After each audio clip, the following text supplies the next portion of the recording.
one of the biggest things that I've done that's really helped with my anxiety is to learn how to breathe properly.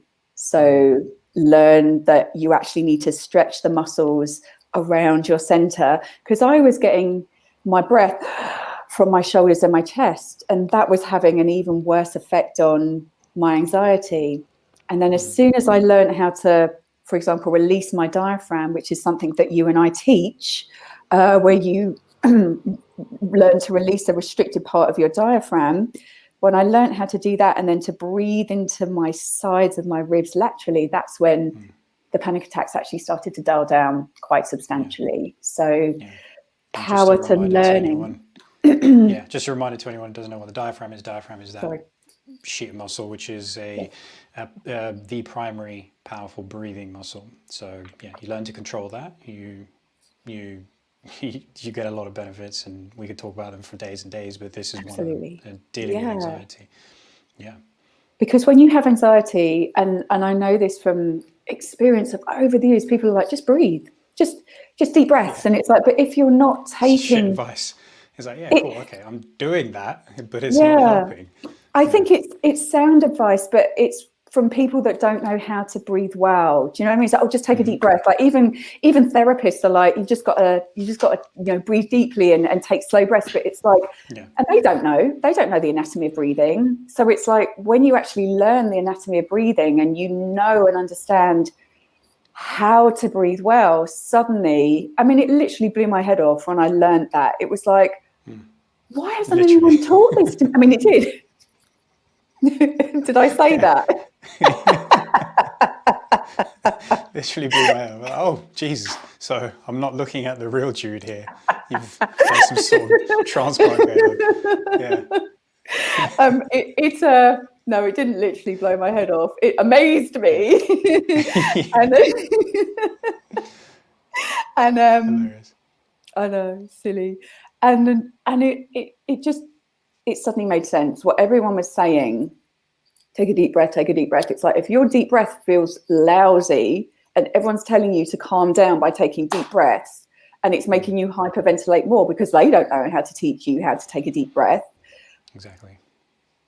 You're not going to feel better. Whereas now, like we could totally teach people with stress and anxiety how to calm themselves down through the breathing anatomy that we know. I mean, I wish I knew, again, what I know now back then when I was a musician. The amount of times I was in competitions and the feedback was, stop lifting your shoulders. As soon as you start to breathe, stop lifting your shoulders. It's like, how do I stop lifting my shoulders? Because that's where I breathe from. No one was helping me. So I spent the whole of my musical career lifting my shoulders because I didn't know how to breathe properly. And then that just got worse and worse and worse. And that's how the panic attacks, I think, got worse as well. Yeah. And you can use your breath to get you into a calm state, or you get you into a stress state. That's why it's so powerful. And absolutely. With and that's the problem with the advice of just take a deep breath. So people take a big breath in, and then just let it go. But that relation, like when the inhale is longer than the exhale, it's telling the brain and telling the body to just induce a bit more stress. So going back to like performance, people who do presentations, or if you've just got something where you need to bring a level of performance to it,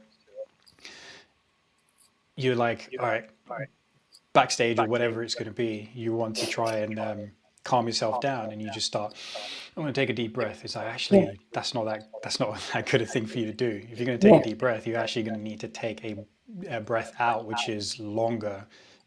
Try and make it twice as long at least than the breath in, and that helps you calm down. It's not the other way around. So there's lots of, you can talk about it, having gone through it as well as learn about breathing, what it can do for you and how to actually do it best. Absolutely.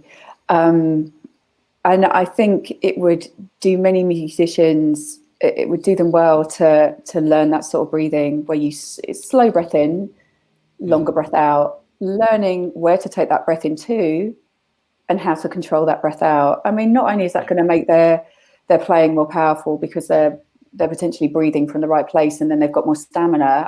I seriously wish I knew that. I mean, I was a strong player, but I think I would have been an even stronger player. had I know how to breathe from my center and Yeah. not my chest. Hmm. But that's And the thing it's about, sorry, go on. yeah. Well, I was just gonna say it doesn't even have to be about music, right? It can be about No. just day to day. If you actually, you rock up to work and you get a pile of shit that just ends up on your desk, you're like, oh crap, that's delaying me from getting through the things I was actually supposed to get through. Stress rises. You're like, I'm Yes. probably going to spend longer at the office than I thought I was going to. All that kind of stuff. That automatically, because of that stress hit that you get from seeing that, automatically changes the quality of your breathing. And you Mm-hmm. might not necessarily notice it, but you'll become a bit more shallow. You'll become a little bit more chest breathing oriented. So you just bring a little bit of awareness, bring a little bit of consciousness back to how you actually breathe. And Mm-hmm. doing that long, slow breathing, you're going to be a lot calmer, and you're going to open up your mind to be able to take in more information rather than just being fully constricted in that stress state. And you'll be able to, yeah, kind of plow through a lot more effectively by toggling between that stress and calm state. So we want Yeah. to use the stress because it's like, oh shit, I've got something to do and I need to do this now. But you want to be alert and calm as well. So Yeah. you want to have the other side of the equation to that. You want to have that, sorry, that seesaw balance is what you want to have. Is I want to be alert, I want to be stressed. So it's like it gives Mm. me the impetus to do the thing I need to do. But actually, if I'm too stressed, then I get mental block, I get brain fog, I can't, and I get a bit anxious and I can't function. Whereas you bring that stress down by inducing a bit of calm, and you get that balance, and now you're in that beautiful zone where you can call it the flow state, where you've got that stress to drive you forward, but you've got that calm alertness about you so that you can really focus, pay Mm. attention, and get the stuff done.